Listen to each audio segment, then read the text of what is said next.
Welcome back to the TEHNC podcast. I'm Jonathan, this is Mark, and we're here to discuss pluralism as the only way forward. Pluralism is the only way forward, and we're going to explain that in light of the recent election and a lot of things that are swirling kind of in the American consciousness, but pluralism is the only way forward, and I guess we should start by describing and defining what pluralism is, and then we'll talk about what we mean by forward. Pluralism is a stage or structure of consciousness, or a worldview structure in the arc of consciousness. Right, we've talked about this. Regular viewers will know that we talk about this because we're very interested in evolutionary consciousness. That's kind of Mark's field. He's a specialist in evolutionary consciousness, especially as it applies to visual media, but we're talking about the kinds of consciousness that people go through as individuals and cultures go through, starting with Archaic. We should probably just list them all off so people can kind of get anchored in them. So we have the archaic one, and then magic, mythic, rational, which is where we kind of are now, the rational industrial age, the nation state, science and technology. And then the next stage is pluralistic, which we're moving to, but there are still people at mythic, there's still people at rational, all of us have sometimes multiple stages within us, depending on whether you're talking about the cognitive line or the emotional line or some of the other lines like that. And then so pluralistic, and then integral would be past pluralistic, and some people maybe are moving to integral, but it seems like the society as a whole, even worldwide, there's a movement to pluralistic. Yeah, well, what we have is the forces of globalization, which has been going on for some time, is part of the pluralistic pull, but also our technologies are pulling us there. So each structure of consciousness is associated with a technological system. Like we were saying, the rational industrial. So the industrial age was connected to the rational structure of consciousness. Well, the information age, which we are well into and deep into, iPhones and aviation, is a air pluralistic travel. structure. It's a pluralistic technology. So we have technological and structural forces pulling us towards pluralistic. Right. So there is this pull. And so how would you define pluralistic as a stage? What are the characteristics of the pluralistic stage? One of the key elements is that at the pluralistic stage, there's a recognition of subjective reality, of the subjective and relative nature of existence. So relativism, so that's subjectivity. That's the relativism that gets attacked all the time. Cultural relativism is sort of a boogeyman of the right, I would say the alt-right sometimes. And, they can attack it, and some of their attacks can have validity because every stage of consciousness has its healthy reflections and its pathological patterns. So it could be taken too far. Each stage can take it too far. In rational industrial, scientism could actually become a religion that destroys everything else. Right, one could argue. In pluralistic, it could be this idea that everything is relative, could become a pathology where nothing is seen as real or any, Right. So when you say everything is relative, what we're really meaning in a way is that everyone has a truth that's true for them within their perspectival field. So there are relative truths, and sometimes different people might actually have validity in some aspects of their viewpoint, whereas other people might have also validity. That's not to say that all views are actually identical, but just that you can have compassion for all views and understand that they can be true for people. Yeah. And there's also, besides that relativism, there is a recognition or a capacity for the first time in our evolutionary arc to really kind of feel the interconnectedness of all beings. So that seems like a very key point, the interconnectedness aspect of it. Which is global, which is connected to a global-centric circle of care and concern, so that you can connect the human species as like one. Rather than just the nation state, like all Americans, I'm on Team America, and the global centric one is I'm on Team Human. Yeah. Let's talk about the circles of care and concern real quick. We got the pre-egoic we talked about. We got the egocentric, which is then myself. It's all about me. And that's the egocentric stage, which is connected to the mythic level. When we get to mythic, it's ethnocentric. And that is we. It's like my family, my religion. My king. My king, my king, yeah. Yep. That's where that was born out of. Right, and there's some of that even in the higher stages, like in the nation-state range. Some people are I am all for America, only America. Well, you see, that's ethno-nationalistic. That's what we've got going on now within and around Donald Trump. That ethno-nationalism is where fascism comes from, essentially. Yes, yeah. So it's sort of taking Mythic and extrapolating it to the nation-state. Yes. Even though that's the rational industrial structure, it still has Mythic within it. But because the rational structure, circle of care and concern is socio-centric, it is easily adaptable to regress into ethnocentric, because then your society becomes your group. Meaning it still has a border. It still has an us and them. Yes, it still has a border. Right, which is the case of nation states. As Chris Hedges says, nationalism is a disease, and it's one of the diseases that's getting us in trouble now. Yeah, and this is a key point. It's like it becomes a disease as that structure of consciousness is no longer required of us, then we have to move on. Then it becomes, as we hold on to it, it gets really distorted and becomes a disease that holds us back. Becomes pathological. Right, and so that's why we say the way forward is through pluralism, not to regress into Mythic. Now, yes, but sometimes regression is required if we have not handled all the shadow aspects of ourselves and our society. Mm-hmm.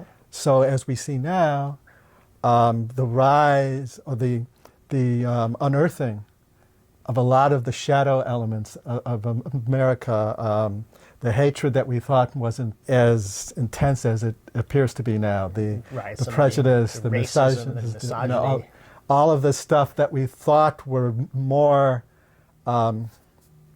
handled are not. And it's not that these people, these people are channeling this repressed shadow that we haven't really addressed. Mm-hmm. You know, and I think the evolutionary arc will take us there, will take us into regression. Our collective movement will take us into regressions at the face of this new leap, because crossing over with those buried shadows can be devastating. Right, and in fairness, America has a lot of shadow stuff that America hasn't dealt with as a country and a culture. Yeah. We have this particular vision of ourselves, that sort of rugged individualism, that quest for freedom, and there are a lot of shadowy things in America's history that we haven't really acknowledged, including our legacy of slavery and even white supremacy, patriarchy. It's not just America, these are... And the genocide of the native peoples. Genocide of the native peoples, which emerged again now as a shadow coming up in the Dakota Access Pipeline. Yeah. And the corporate state, which has actually helped us towards globalization. It's taking us towards there, but they're so rooted in the rational industrial, and some of them Mythic too, that there's pathological patterns going on there too. So part some of that rational industrial, just that idea of capitalism in a way, that exploitation, profit, growth, that those are all good, that those are the essential growth of the world should be based on the growth of capital and corporations and continuing to get as much as you need from the environment without any thought of everything being interconnected, and you can't continue to extract from the environment all over the place without affecting the environment that you yourself are standing on. Yeah. Now, I mean, we have to recognize that right now, because we're at this precipice where the capitalism and consumption society has taken us to a point of global crisis, the mechanisms of it were at the early stages important for our development. Mm-hmm. But right now it's leading to our destruction. So it's like, so that's the key, is like we recognize that nothing is evil out there. You know, it's like these structures, these patterns that seem, you know, bad to us now may have been appropriate at a different time or a different place and all that, but now we have to recognize, okay, that's not working anymore, you know. And I think many Trump voters maybe unconsciously recognized that this system that we had was no longer capable of taking us forward. Right. Well, I think a lot of them consciously recognized it, as almost everybody recognized that our system is not capable of taking us forward. Yeah. I mean, worth pointing out, Hillary only got about 25% of the voters to vote for her, of the actual voting population. Also, what's interesting about that, we've talked about this before, in that one of the reasons why I believe that Hillary didn't win Oh, she did. She wasn't didn't popular, but she win did. totally. Was also why it was hard for her to win too. Why she was struggling to win too, is that she represented the system that many others recognized as no longer viable for our future. Right. And the centrist liberal, the neoliberal factions of the pluralistic political structures suppressed Bernie Sanders, which was actually the rise of pluralistic into the popular. So in a way, when people talked about Trump and Sanders supporters as being similar, and then and others argued, no, they're totally opposite, they're both right. Both the Sanders and the Trump supporters, a lot of them recognized that the old way was no longer functional. They just had opposite reactions to that. Right. And the Bernie Sanders way was towards a full embrace of pluralism, whereas the Trump energy field is like a regression back. Right. To get technical, we were talking about how he almost fits into the power gods structure of consciousness. Magic, mythic, yeah. In between magic and mythic, some egocentric. people put another stage in there because Trump himself is so egocentric and so wild and kind of untamed energy of that form. A lot of his supporters, and I think a lot of the people that he's now putting into power, are much more in that mythic structure of almost, Christian fundamentalists, The that kind of ethno-nationalist ethno-nationalist field we're get talking rid of all about the here. Muslims, get rid of all this, that, and the other. So it's a scary time, but it's also, we talked about this a little bit the last time, sometimes you have to go backwards on the spiral in order to go forward. This concept comes out of spiral dynamics, which is a very valuable tool that Nelson Mandela claimed that spiral dynamics was the main reason that there was not a bloody civil war when South Africa was freed, that they could have easily dissolved into chaos, but Don Beck, I believe it is, the spiral dynamics, actually went to South Africa many times and worked with the South African government and with the people and basically explained how structures of consciousness worked and how everybody is in a different consciousness field. And the reason we want to talk about this too is because a lot of people on the left and right both are in this very other kind of field. And I see a lot of people on the left blaming Trump supporters, calling all of them racists, calling all of them terrible people. And that kind of divisiveness actually is the opposite of bringing people back with love. You can get all hippy-dippy about it, but Martin Luther King said that and Gandhi said that you have to love your enemy in order to make him not your enemy. And a lot of the Trump supporters who supported Trump and thought they were getting one thing, a guy who was going to really shake things up and get rid of the power structures and now they're getting something else, a guy who's bringing in the CEO of Exxon to be the Secretary of State and all these different high-level billionaires, basically, these sort of right-wing billionaires. In order for them to be able to acknowledge that they made some mistake there, they might actually have to feel love from the other side and say, oh, you're right. And I do think a lot of mainstream Democrats and liberals should also face the fact that Hillary was a terrible candidate, that she didn't just represent this old system that's passed. She represented a system that more and more people now understand is actually kind of a criminal, exploitive system that serves a small number of large corporations and is making life worse and worse for Americans as it goes on, that system. There's another point here to bring up is that as a system, a structure and system of consciousness, individual and collective starts to be no longer viable, and it starts its downhill shift. And as the new system rises, we perceive that old system as criminal, as horrible. A lot of the things that were normal for the old structure, the new structure sees as horrific and a crime. Right. Well, I will point out that this podcast is called The Emperor Has No Clothes, and it's because of all the things that are right in front of us that we can't see. And when you're inside a structure of consciousness, often you can't see the crimes of that structure of consciousness, the crimes that are being done in your name or in the name of that until you step out of it. When you evolve to a higher stage, then you can look down at the lower stage and see the things that are good and the things that are bad in all the stages. Well, it's also part of your circle of care and concern. If your circle is only my country or my family or my gang or my group, you're not really seeing any impact or any effect outside, so that like crimes against the collective are not really experienced as crimes against the collective until you actually come from a circle of care and concern of the collective. Right. So that's why you say that pluralistic thing. For me, everyone is my brother and sister all around the world. So, like we were talking about how yesterday, this has not been verified, but the story is that there are a lot of people in Aleppo in Syria who are tweeting out literally, they're coming in, we're all going to die, no one's going to save us, this is probably my last tweet. And there were a lot of those tweets coming out of Aleppo. They're not independently verified because there are no journalists in Aleppo because they would get killed immediately.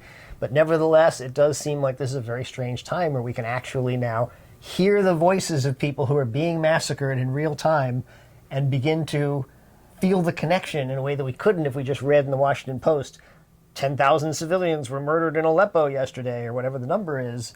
It just gets detached. But now our technologies are pluralistic. They actually enable us to connect directly with people all around the world, and we realize they're all the same. People in Aleppo aren't really different than you and me or That's a great example of how our technology helps entrain our consciousness. But then once we get that consciousness, then when my government wants to bomb people in Iraq or in Syria or anywhere, I no longer believe them when they say it's a good thing, because I know that the people they're bombing, it's literally like drone bombing my neighborhood because there's a terrorist living in my neighborhood. I'd be very upset if a drone went off next door and blew up the building next door and rattled all my windows and maybe killed some children around here just because they were trying to get a terrorist next door. And that's what we've been doing repeatedly for years and years. Because your circle of care and concern is large enough to hold that. Right. It's global. So then you begin to see things that, again, as you say to people inside that, they're just like, well, we have to fight terrorism. And it's so as your circle of care and concern rises, your ability to understand the interconnectedness of everyone rises. And that seems to be the way forward because, as we've said before, we now have problems that can't be solved from the nation-state structure of consciousness, from the rational industrial state. Let's talk about the shift here. It's like, so why is it the way forward? And it's like, well, it's forward because we say it's evolutionary, so it's forward on the evolutionary arc, and going backwards is not going forward, no matter how much you want it to be, no matter how much you want mythic, us, them, racism, or whatever else your game is. You're mistaken. Well, it's that. And it's the reason why, and the reason why the regression won't work beyond unearthing our shadow. Like, that's an important tool of this regression that we can embrace and use. Going backwards on the spiral. But we can't hide back there because our technologies, our whole systems are already at the global level. They're already at the pluralistic level, and there are now problems that are global-centric and only handleable by pluralistic global consciousness. And if we don't deal with them, eventually we'll be extinct. So it's like the only way forward beyond becoming extinct is to expand our circle of care and concern to become pluralistic. So it is the only way forward. But we have a choice not to go forward and put our head back in mythic consciousness into the sand and wait for the end. Right.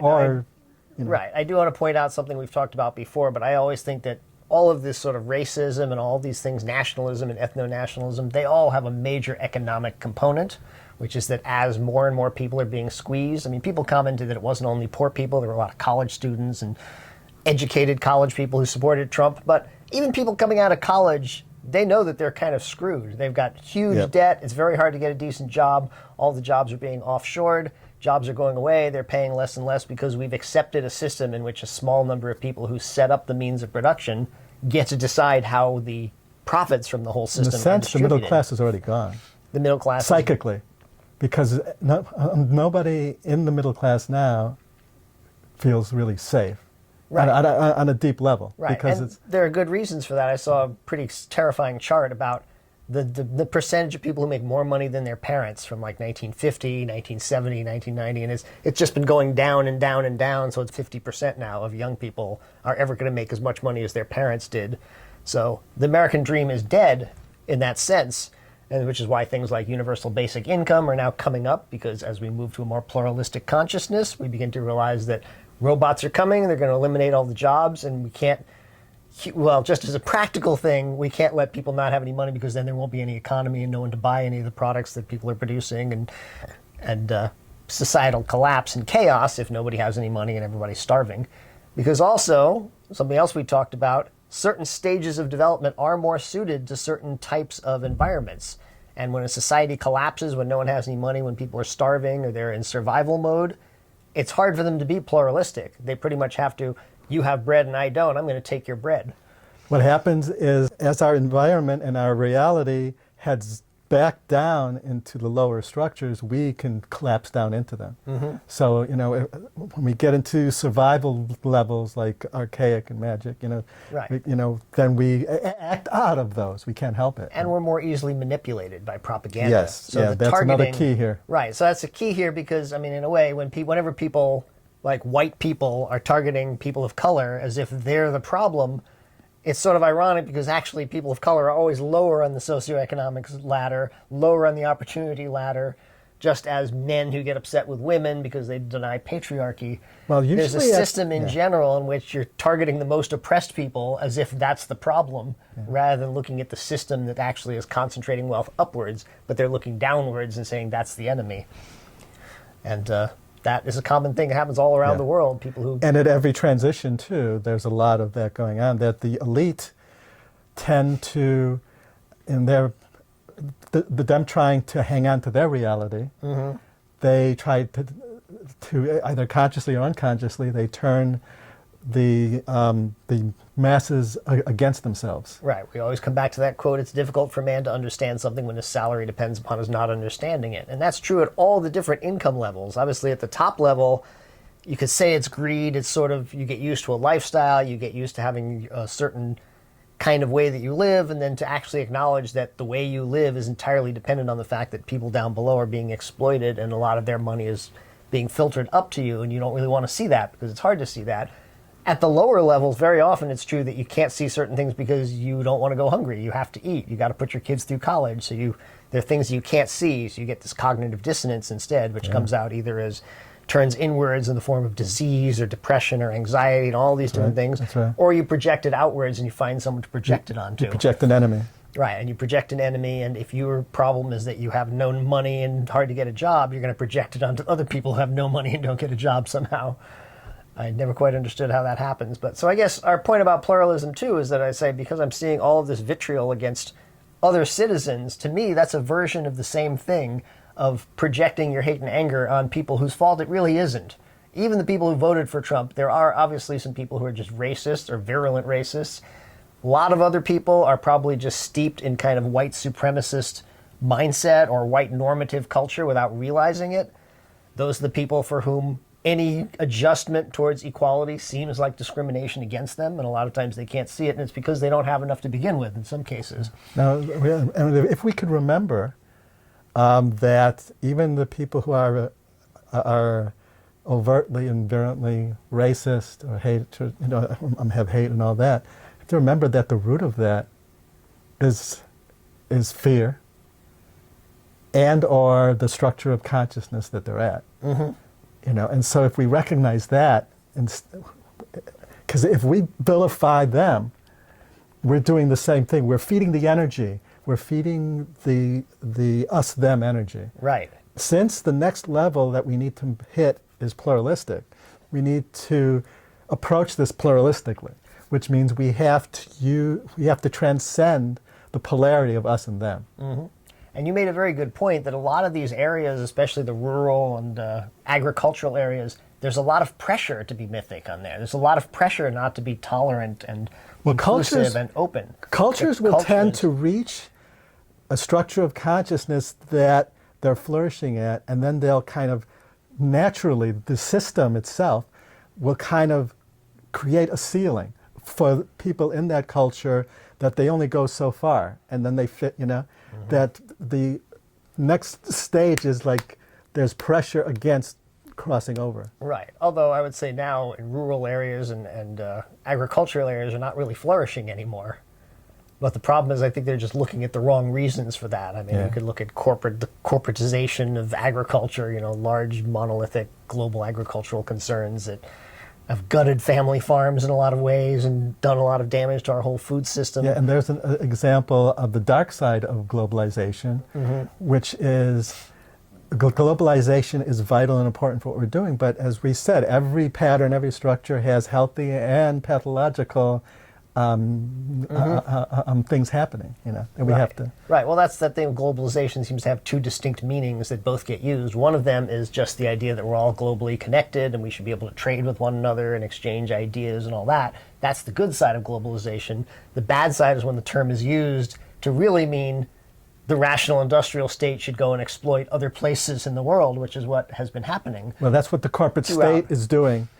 And the corporate state, as a system, it's naturally trying to project its rational industrial structure onto the world at the global scale. Right. For each corporate But system. there's also, I would say, there's a lot of mythic still coursing through that, as we've said If we before. talk about transcend and include, as we go, we all have all the structures in us. Right. So every stage, just because we're rational industrial, doesn't mean we don't also have mythic and magical and archaic within it. Yeah. We just transcend and include. And I mean, I've argued before that I think the way most people work is really more like feudalism than any kind of modern ethical system.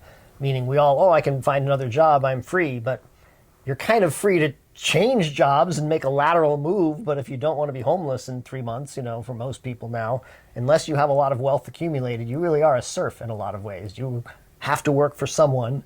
You have to have a boss. You have to work in what's basically an authoritarian system. It could be more benevolent or less benevolent. You might love your boss or hate your boss, but ultimately you can be fired. You're there at their pleasure. Unless you're an entrepreneur. Unless you're an entrepreneur, right. Silicon Valley is big on that. But so I've argued that before, I think there is a certain kind of neo-feudalism that's built into capitalism, so that rational industrial structure hasn't really been truly rational, because the rational thing you would think would be to make sure that, well, we're smart, intelligent people. We can make sure everybody gets enough to eat and make sure that we have to actually remember give everyone health care. Besides transcend and include, we have it all in us, and then cultures and societies have it all in them. We have different lines of development on top of that are all over the place. Right. So it's a mess. It's a mess. Well, we've had this interesting experience of talking. I've spoken now with a few people who are friends of mine who are sort of free market libertarian Trump supporters. And at least one of them is a climate change denier, even though he's a very smart guy. But he's also very pluralistic in some of his lines of development. So he's kind of mythic in some and pluralistic in others. And you have this mishmash. And that's one of the things I think that makes a lot of these YouTube, like alt-right people, so alluring, almost cult-like, is that they have pluralistic aspects to them sometimes, but they're not really pluralistic. They're pluralistic in one line of development, but not in another. Yeah. Well, one of the interesting things is, as pluralistic technologies have become so pervasive, we are getting inundated with all the structures of consciousness at once.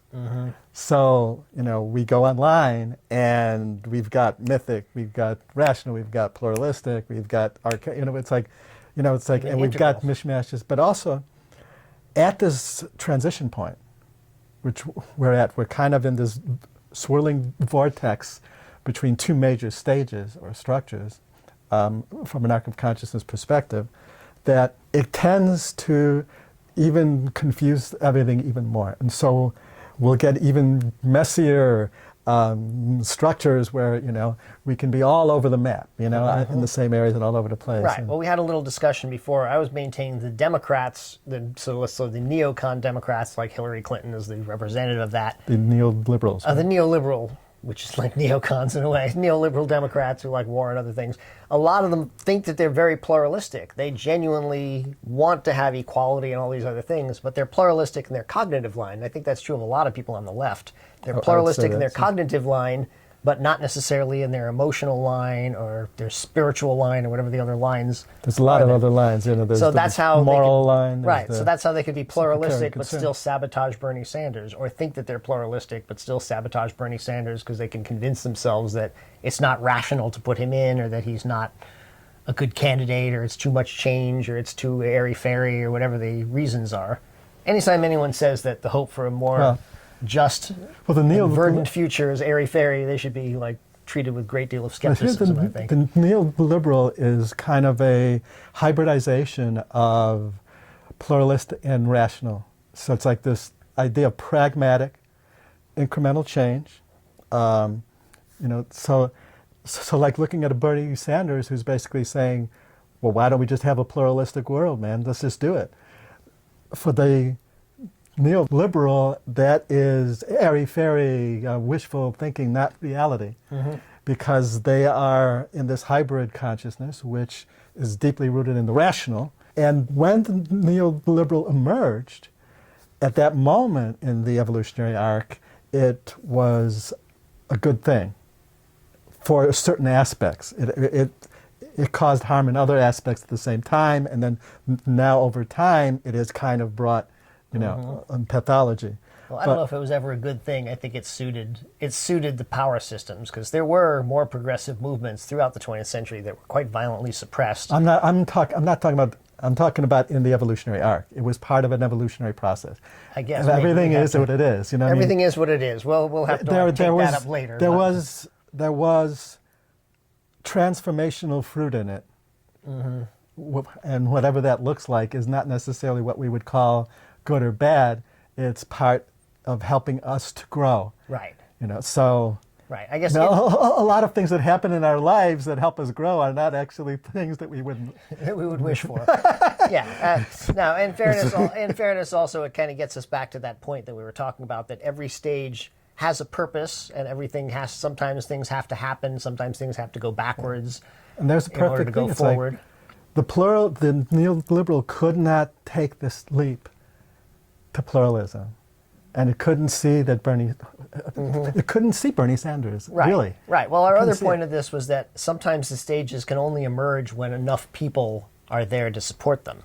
So that it's hard to move to, say, pluralistic if only 20% of the country is at pluralistic, or 30%. Or how big the shadow is. Or it depends how big the shadow is that's against it. I do think that actually the country is moving to pluralistic, a majority of young people are pluralistic. The problem is the chance for pluralism was crushed, and what was given to us was something that's most definitely not pluralistic, which is the neoliberal establishment, which is warlike, which supports plutocrats and bankers and all these things that people somehow weren't quite able to see just the extent of the crimes against humanity. And regrettably, their blindness, that hybrid structure of neoliberalism kind of led to their own suicide. Right. Well, it's an elite construct field, too. So, I mean, you couldn't really be in that field if you were a black person in the inner city for whom the drug war was a constant form of colonial occupation to you, the way police treat people, the way people are arrested and thrown in jail, and there's this enormous you've seen the Holocaust structural in slow violence, motion, as it's called. You've experienced structural violence. The structural violence, right, which is in it. there, but I think it's invisible to that elite construct field, that inside the Beltway construct field. So they think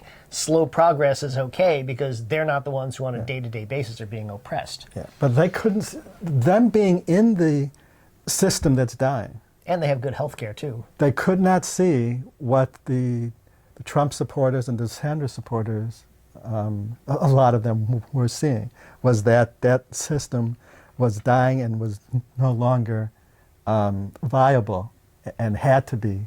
If it ever was. Yeah. And so they couldn't even see that.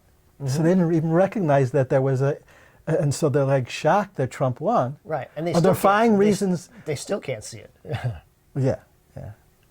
And so right now they're blaming everyone. They're blaming Trump voters, they're blaming Jill Stein voters, they're blaming Gary Johnson voters, they're blaming Russia, they're blaming fake news trolls. Yeah. Everyone they're blaming other than themselves, who basically stood in the way of the move towards pluralism in a lot of ways.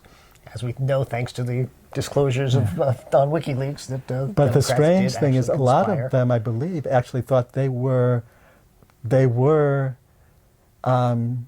trying to go towards pluralism by electing the first woman president. Right. Which in many ways is a valid rationalization on one level.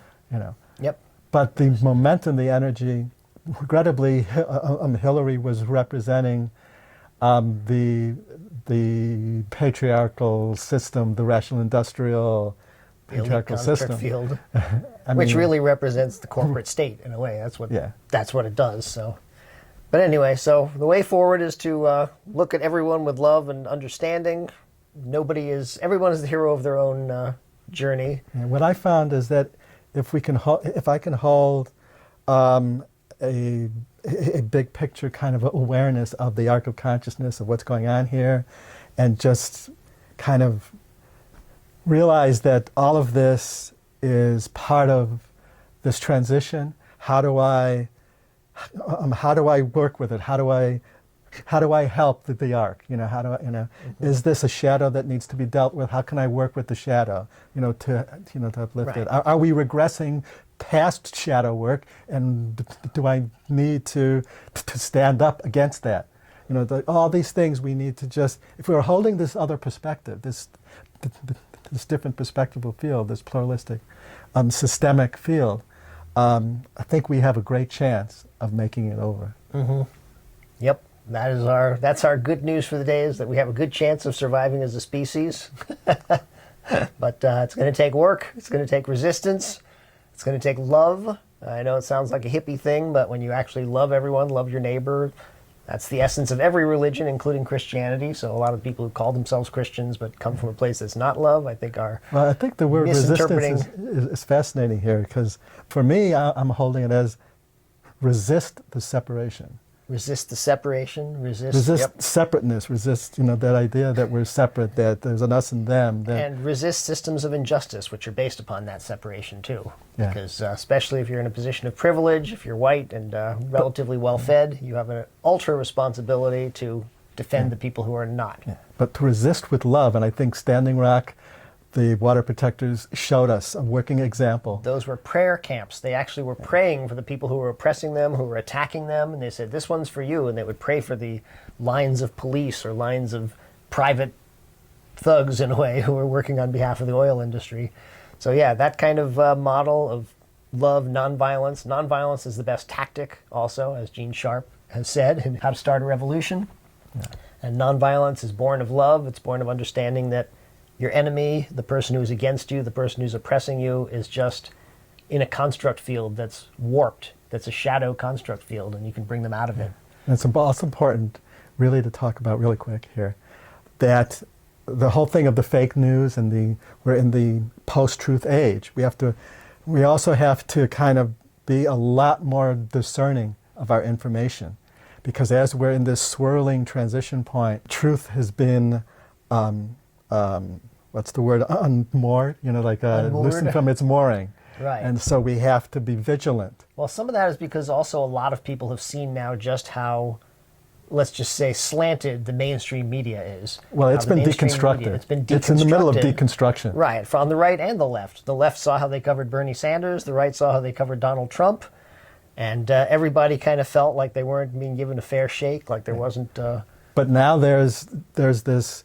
one of the things that's interesting is as our technology evolves, often it's evolving past major portions of populations, but the populations will use that advanced technology for their own structure. Mm-hmm. So right now we've got, for example, the ethno-national mythic structural systems of the ultra-conservative alt-right using pluralistic media, online media, right, like Twitter and to manipulate the masses in a very intense propaganda program. So like in World War II, the ethno-national Nazi movement embraced the rational industrial structures and created a industrial system of extinction, and propaganda. Mm-hmm. And so we're seeing that here, that there's once again a embracing of the next stage's technology to use against itself. Right, actually. But that's sort of always been the case. It's just yes, being it's part of our pattern. Governments, including the U.S. government. Technology always goes before us because it helps us evolve. Mm-hmm. The U.S. government spends probably billions of dollars on domestic propaganda. We really don't know. Certainly hundreds of millions of dollars. And other countries invest in propaganda for us too. Exactly. We all try to... And with the web now, it's like everyone's propaganding each other.